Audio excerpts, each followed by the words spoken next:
Okay, so let's unpack this, because you, the listener, have handed us just a fascinating stack of notes from the Uranium Unleashed publication today. Oh yeah, it is a incredibly dense stack of material. Right, and we are going to use it to conduct this sort of, well, a chronological day-by-day autopsy of a highly specific week, specifically the week of July 13 to July 17th, 2026. Which is such a pivotal week to look at, honestly. It really is, because the mission for this deep dive is to understand a massive structural shift in the global energy markets.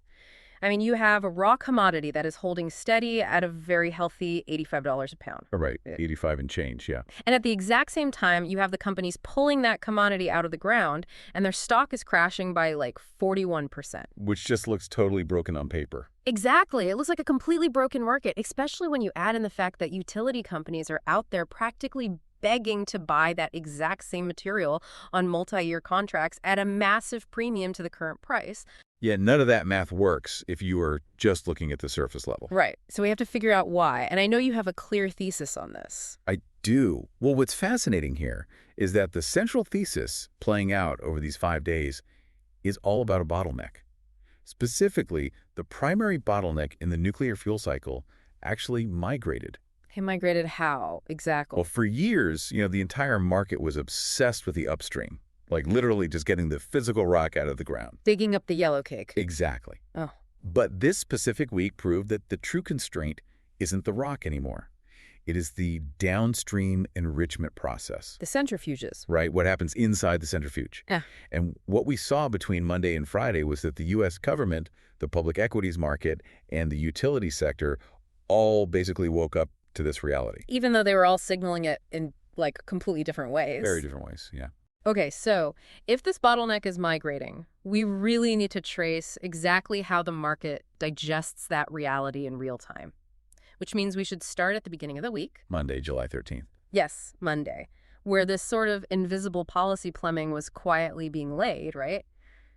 Meanwhile, the physical spot market was practically sleepwalking. Yeah, it was a very quiet start to the week for the actual commodity. Right, because spot U₃O₈, the raw yellow cake, it opens the week sitting at $85.60 per pound, and it barely twitches. Barely moves a cent. And Sprott Radio drops a podcast that day specifically on nuclear fuel contracting. But the real structural move, the big thing in the notes for Monday, comes from the U.S. Trade Representative's office. The STR, yeah. Right. They are scheduled to file a status report on supply chain agreements, and they are specifically looking at something called minimum import price mechanisms. Which, just for context, this is a direct continuation of a legislative time bomb that was set back in 2024. The Russian import ban. Yes, exactly. The Prohibiting Russian Uranium Imports Act officially passed then, but it included these waivers that don't actually hard stop until 2028. So we're basically halfway through that grace period in 2026. Right. And you also have those 2025 executive orders pushing for domestic fuel cycle buildouts. So this USTR status report on minimum import price mechanisms, it is essentially the bureaucratic attempt to build the economic scaffolding. Scaffolding to actually enforce the bans. Yes, because a ban without economic enforcement is useless. Okay, but here's where it gets really interesting to me. I'm looking at the market reaction on Monday, and there isn't one. The price didn't move an inch. Traders completely ignored this USTR report. Which is actually completely normal for commodity markets. Is it? Because it feels like a big deal. It's like a building's concrete foundation, Nobody looks at it, it's boring. But the moment you try to build a 10-story building on top of it, or like a multi-decade fuel strategy, everything collapses without it. That is a great analogy. But the thing is, markets just do not price in policy tools until they are officially printed. Like in the Federal Register. Exactly. Until it has a hard enforcement mechanism, it is just a bureaucratic noise to a trader. They don't trade white papers. Right, okay. But even if the physical traders ignored it, the utility companies who actually buy the fuel couldn't just ignore it, could they? No, absolutely not. The utility fuel buyers have to pay very close attention to this. Because let's dig into the mechanics of how a minimum import price actually functions, legally and economically. Yeah, please unpack that, because it sounds like dense government jargon. It is, but it's crucial. If the U.S. government adopts this mechanism, they are functionally establishing an artificial price floor. Meaning they won't let the price drop below a certain number. Right. They are mandating that foreign state-subsidized supply, even if it comes through indirect third-party routes, it cannot be dumped into the domestic market below a specified price. Oh, wow. So they are artificially holding the price up to protect domestic producers. Exactly. The goal is to underwrite the massive capital expenditure that is required to rebuild Western enrichment and conversion facilities.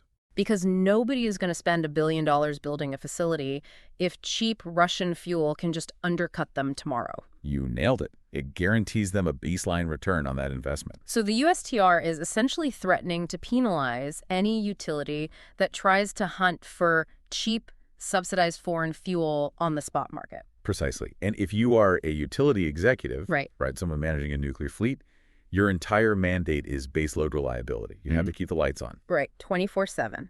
So you are looking at this USTR report not as a boring piece of paper, but as a credible threat of future market intervention. I see. If you suspect the government is going to artificially raise the floor price of fuel through these import penalties next year, the logical game theory move is pretty obvious. Hey, buy it now. You lock it in. Yes. You aggressively secure your supply through long-term contracts today before that policy actually hardens and the price floor gets put in place. All right, so Monday lays this invisible foundation. It's all policy and psychology. But if the government is quietly building this protective scaffolding for the nuclear industry, why is the public equity market completely panicking the very next day? That is the big whiplash of Tuesday. Yeah, let's move to Tuesday, July 14th, the great equity disconnect. Because we get this commentary published by Jacob White. He's a CFA and ETF product manager from Sprott. Right. And he is waving a massive red flag about a severe market dislocation. He highlights that the Sprott Uranium Miners ETF, ticker URNM, is trading down near $49.97. Which is a huge drop. It's a brutal 41% drawdown from its January peak of $84.95. Yeah, a total crash. Meanwhile, the actual physical commodity, the spot U₃O₈, is still comfortably holding that $85 handle. It's just sitting there. Right. So what does this all mean for the listener who might be tracking their portfolio? If the fundamentals for nuclear energy are supposedly so strong, why is the primary mining ETS down 41%? Are equity investors seeing a ghost, or are they just impatient? Well, this is where we really have to separate the pricing of a physical commodity from the pricing of a company. Okay. Because they are subjected to entirely different gravitational pulls, honestly. The physical rock, yellowcake, is priced based on supply and demand at the margin today. Just basic economics. Right. But a mining company is priced on its ability to execute a hyper-complex, multi-billion-dollar industrial project on a very specific timeline. And the notes specifically flag development timelines for major mining projects slipping, right? Like Denison's Phoenix project and NextGen's U₃O₈. Yes, those are massive Tier 1 development projects in Canada's Athabasca Basin. And the market has basically been waiting for these specific mines to flood the market with pounds for a decade now. Oh, easily a decade. But their timelines have slipped out toward 2030 and beyond. I've seen some analysts just sort of dismiss this, like, oh, it's just standard permitting and labor delays. But the mechanical reality of building in the Athabasca Basin is vastly more complicated than that, isn't it? Vastly more. I mean, the Athabasca Basin holds the highest grade uranium in the world, hands down. But it is a complete hydrological nightmare. Water issues. Extreme water issues.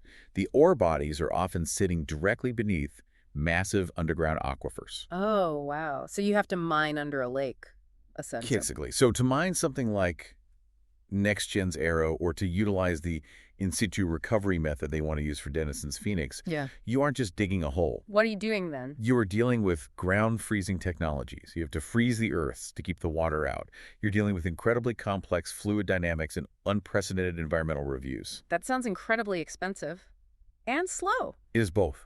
So when a timeline slips on a project of this scale, it doesn't just defer the revenue a year or two. It actively destroys existing shareholder value. Through something the source calls the dilution overhang. Exactly.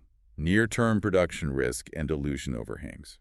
Let's break down the mechanics of that dilution overhang for the listener, because I think that really explains the 41% crash perfectly. It's the key to the whole Tuesday panic. Right, because a development stage mining company, they burn cash every single day. They have engineering costs, legal fees, administrative overhead. Millions of dollars just to keep the lights on. Yeah, so if your mine gets delayed by 3 years, you have to somehow survive for 36 months with zero revenue coming in. Right, you have no product to sell yet. And in a high interest rate environment, which we are in, debt is way too expensive. Yeah. So what do? They issue equity, they print more shares. Which dilutes everyone who already owns the stock. Exactly. And if your stock price is already falling because of the delay announcement, you have to print exponentially more shares just to raise that same amount of survival capital. It's a vicious cycle. By the time you actually pour the first drum of yellow cake, the pie has been sliced into so many tiny pieces that the individual retail investor's share is virtually worthless. That is the exact mathematical trap the equity market was reacting to on Tuesday. The Pounds thesis, the idea that we were going to get this flood of newly mined uranium soon, that thesis was fundamentally broken by the calendar. So the investors just bailed. Right. However, Sprott and Jacob White, they are officially categorizing this drawdown as a mispricing. They view it as a massive contrarian signal. Really? Even with the dilution? Yes, because the institutional money, the really smart money, believes the equity market has overcorrected. Why? Because the retail market is hyper-focused on these near-term mining delays. They are throwing the baby out with the bathwater, but they are completely missing the bigger downstream enrichment picture that is driving the actual commodity. Ah, I see. So the market is punishing the miners for being late without realizing that the true bottleneck has already moved past the miners entirely. Which brings us perfectly to Wednesday, July 15th. Because while equity traders were panicking on Tuesday, the actual utility companies who need this fuel, they were quietly making very aggressive moves on Wednesday. Wednesday is the reality check day. Right. We get this term market commentary confirming that utilities are decisively moving off the sidelines. They're completely changing their posture. Yeah, they're shifting from deferring their purchases to actively procuring them.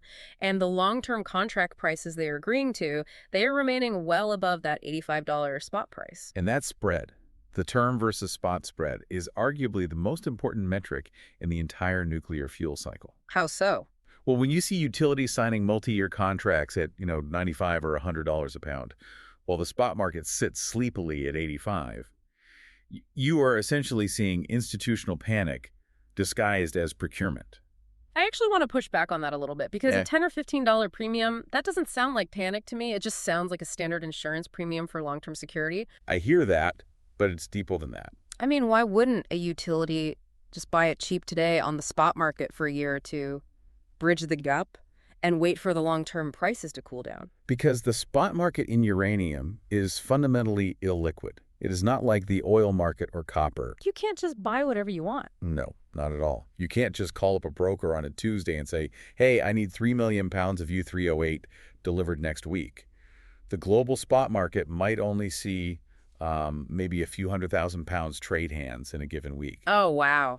That is tiny. Right, and it's largely just between traders, financials, and maybe producers balancing their books.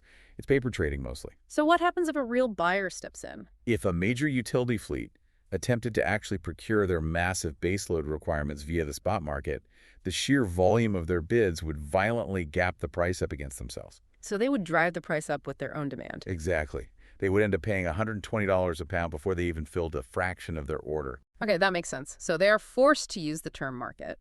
But paying well above spot still indicates a massive shift in leverage, doesn't it? It is the ultimate institutional signal. They are telling the world what forward supply is really worth. It indicates that the producers now dictate the terms. They hold all the negotiating leverage. And as if that leverage wasn't enough, Wednesday also delivers this massive geopolitical blow to the supply side. Kazakhstan news. Yes, Kazatomprom, the state-owned behemoth in Kazakhstan. They produce more uranium than anyone else on Earth, and they sit in the background and release their 2026 production guidance. And it was a shock to the market. They announced a target of 27,500 to 29,000 tons of U₃O₈, which is roughly 10% below their earlier aspirational plans. A huge miss. Now, the context here from the notes is that for the last 2 years, Kazatomprom has blamed their production misses on a severe shortage of sulfuric acid. Right. Sulfuric acid is the absolute life. Basically, they pump massive quantities of this acid deep into the ore body to dissolve the uranium into a solution. Then they pump that liquid back to the surface and extract the uranium using ion exchange resins. Okay, so no acid, no uranium. Exactly.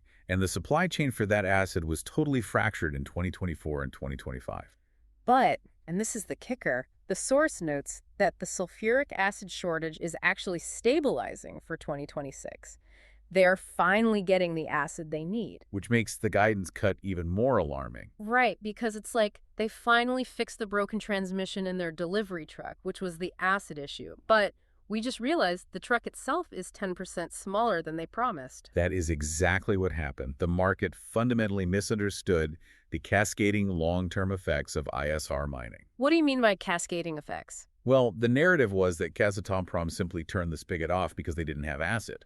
And everyone assumed that once the acid returned, they could instantly turn the spigot back up to their 33,000-ton goal. But geology doesn't work like a faucet. No, it doesn't. When you underdevelop those well fields for 2 solid years, when you aren't drilling the necessary new injection and extraction wells, and when your existing infrastructure just sits there and degrades, you lose the geometric production curve, you need to hit those high targets. It's basically a compound interest problem, but in reverse. Yes. If you miss your physical development targets in year 1, year 3 is mathematically compromised. It doesn't matter how much acid you suddenly have on hand. The infrastructure isn't there. Exactly. The world's largest producer literally cannot deliver the pounds it promised. So the global balance sheet, every hedge fund, utility, and policy wonk, they all had to open their models on Wednesday and just delete thousands of tons of assumed supply. They are forced to plan around a maximum of roughly 29,000 tons instead of the 33,000 they hoped for. Which entirely structuralizes the deficit. Okay, so Wednesday proved that the mining side of the supply chain is incredibly tight, even ignoring the delays in Canada. But Thursday is when things get really crazy. Thursday, July 16th. Yeah. The Centrifuge Bottleneck Day. Right. Because if Wednesday was about the rocks, Thursday proved that the enrichment side is receiving unprecedented historic intervention. Yeah, Thursday is when the narrative officially goes mainstream. The day actually kicks off with the American Nuclear Society, the ANS, publishing an editorial literally titled, "Nuclear is Ready Now." Which is a huge signal. The scientific and industrial establishment is declaring the debate over, we are doing nuclear. Exactly. But the massive bombshell of the day, the thing that rewired the market, involves Centrus Energy. Oh, the DOE contract. Yes, Centrus receives a $900 million U.S. Department of Energy task order, and it's expandable to $1.07 billion with purchase options. Just an astronomical amount of money. And the mandate is to expand high-assay low-enriched uranium, or HALEU, production at their facility in Piketon, Ohio. Which is huge because Centrus is the only U.S. facility producing HALEU at all. Right, and as of mid-2026, they had only delivered a little over 900 kilograms to the DOE, which is basically nothing. It's a rounding error compared to what the industry actually needs. So, while spot U₃O₈, the raw uranium, barely ticks up to $85.45 that day, spot SWU is trading north of $200. Which is just staggering. 5 to 6 times pre-2022 levels. Okay, let's unpack this acronym soup for you, the listener. We keep talking about SWU. What exactly is a separative work unit, and why is a price tag of 200 plus making the entire industry sweat? Right, let's define it. SWU, or separative work units, basically measures the effort required to enrich uranium. It's the labor cost of spinning the centrifuges. Basically, yes. It's the enrichment effort versus U₃O₈, which is just the raw material. And if we connect this to the bigger picture, that $200 SW price tag is the smoking gun of this entire structural shift. But why? I mean, I look at a $200 SWU price, and it honestly doesn't make sense on the surface. How so? Well, if SWU is just the labor cost of spinning the centrifuges, and the Western enrichment facilities like in France, the UK, the US, they are already built and operating.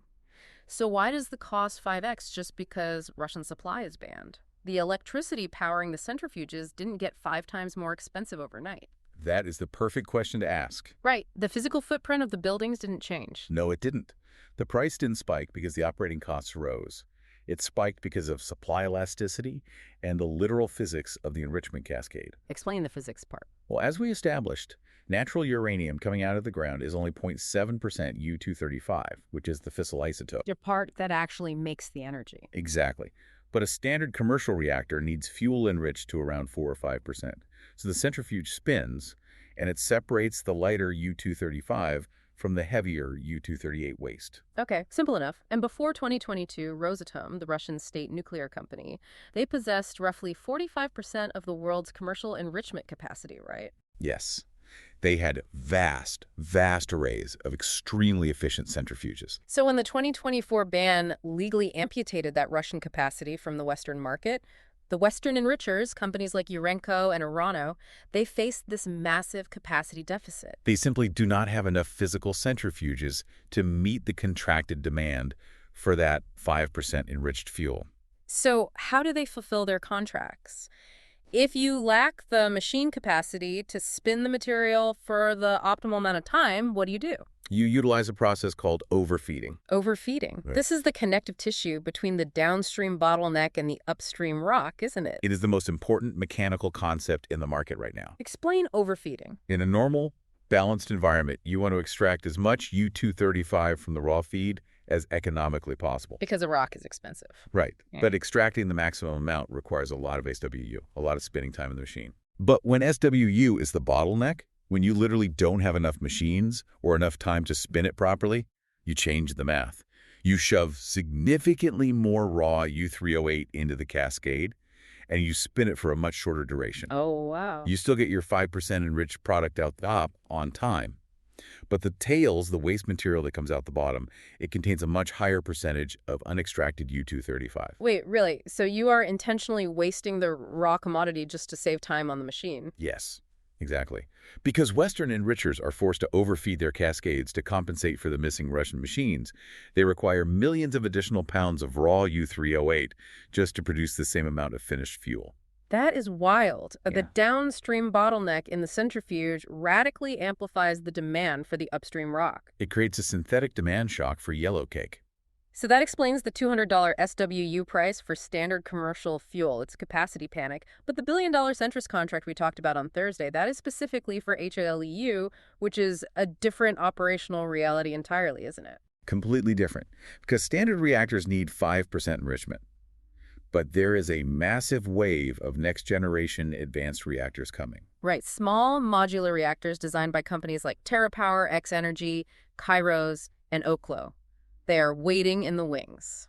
And those advanced reactors require fuel enriched up to 20%, not 5, 20. And the exponential amount of SWU, the spinning effort required to jump from 5% to 20%, it must be staggering. It is an incredible amount of machine time. Mm-hmm. And right now, as of 2026, the only commercial supplier of HALEU in the entire world is Russia.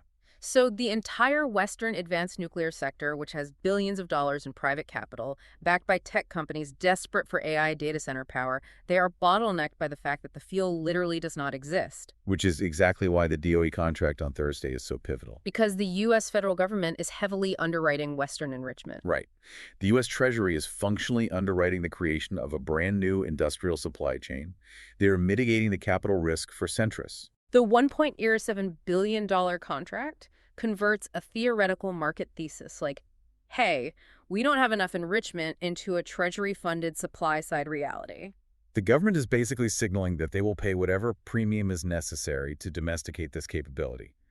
It implies a decades-long structural bid for SWU. So by Thursday night, the narrative debate was completely over. The spot price of yellowcake barely moved, but the infrastructure surrounding it has been completely repriced. The only questions left were about capacity, timing, and price. Which leads us perfectly into Friday, July 17th.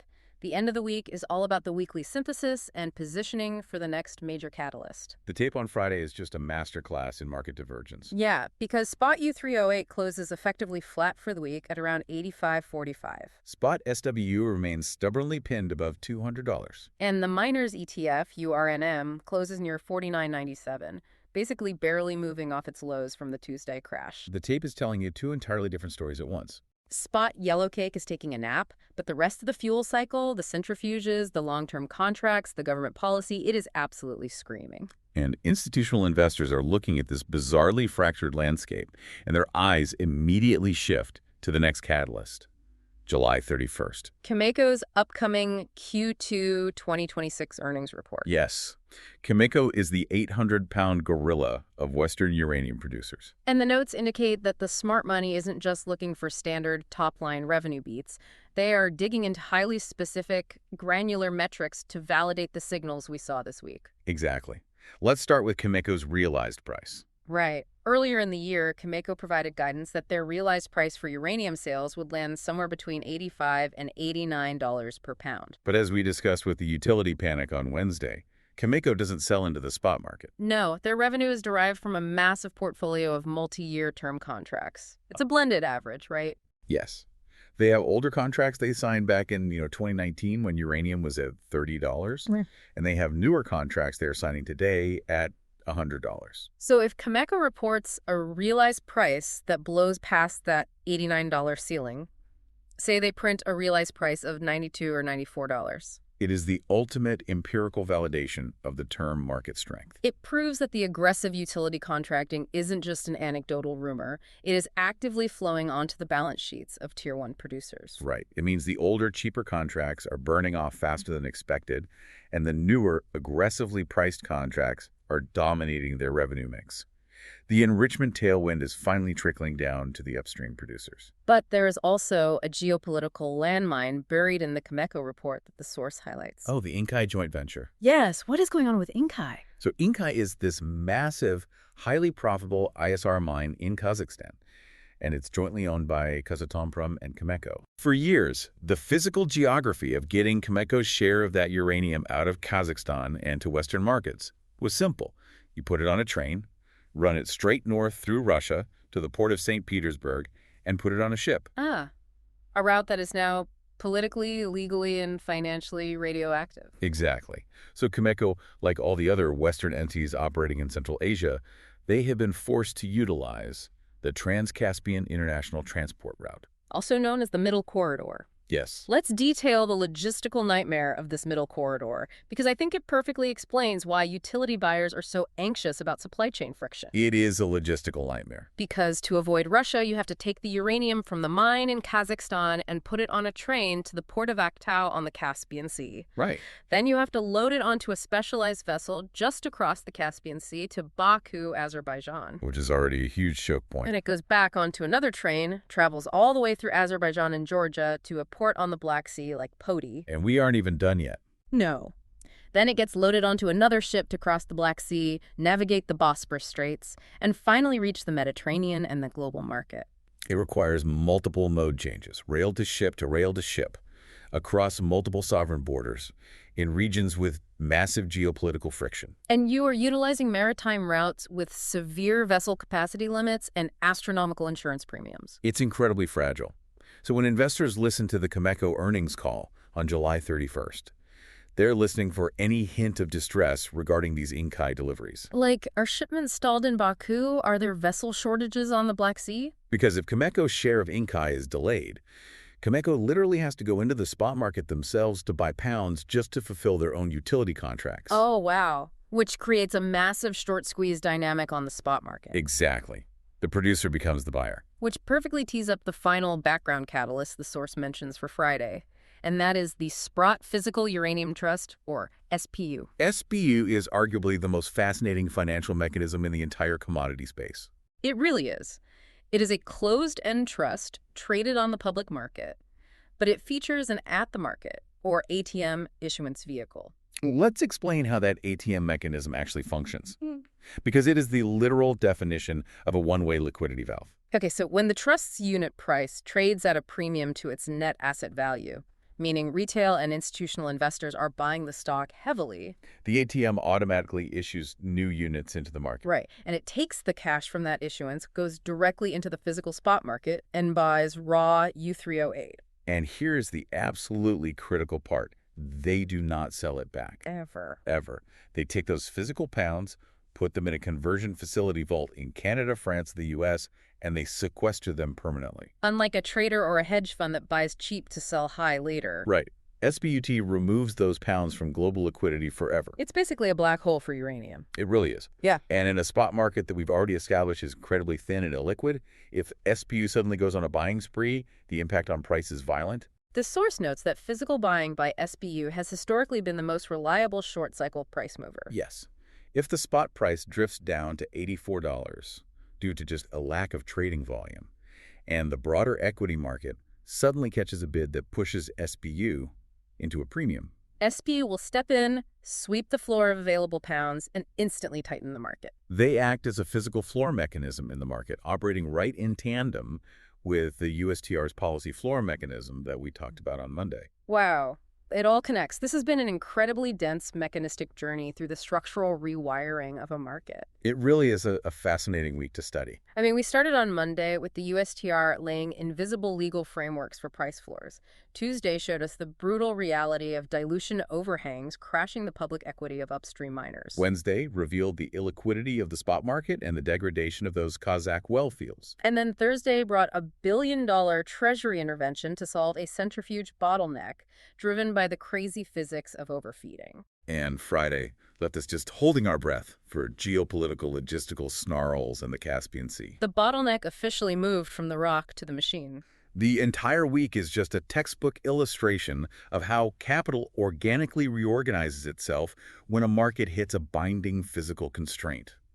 We are essentially watching the real-time pricing of an industrial paradigm shift. It's a masterclass in market mechanics. Thank you all for bringing this stack of notes to us. Keep digging into your sources, keep tracking those catalysts, and we will catch you on the next deep dive. But before we go, this whole deep dive raises a really important question that I want to leave you with. What's that? Well, if U.S. policy, billions in industrial capex, and panic utility procurement are all frantically reorganizing around a $200 plus SW reality right now, what happens to the global energy transition if the highly specialized physical centrifuges simply cannot be built fast enough? Oh, wow. Regardless of how many billions the Treasury throws at the problem, you can't just print operational enrichment capacity.